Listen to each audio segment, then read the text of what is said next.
काहे भेजले तू आई र सोचैना, काहे भेजले तू आई र सोचैना, बहिन आपन भेजते, काहे भेजले तू आई र सोचैना, बहिन आपन भेजते।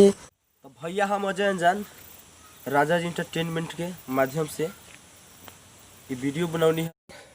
राइटर ग्रुप से बहुत ऐसा का सुनी ले कि बहुत सारा सिंगर लोग के गावे खातिर गाना ना मिलेला, तो हम राइटर अजय अनजान बानी।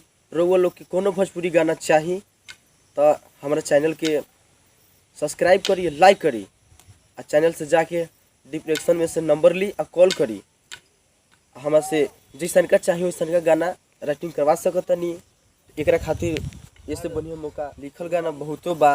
ऐसे माने जैसन का गाना चाहम वैसन का मिली, जैसन का चाहिए, नयका चाहिए, पुरानका चाहिए, जो भी चाहिए मिली, सब मिली। बात है कि ना पार्टनर?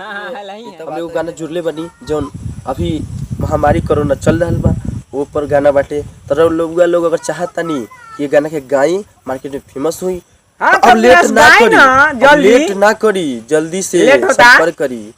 काहे भेजले तू आई र सोचैना, काहे भेजले तू आई र सोचैना, बहिन आपन भेजते, काहे भेजले तू आई र सोचैना, बहिन आपन भेजते। एक से एक बार के भैया गाना हमरा से चाहम तो ले सकतनी। तो एकरा खातिर रउआ के संपर्क करे के होई, जवना खातिर मोबाइल नंबर हमार बा 63 53 41 41 73।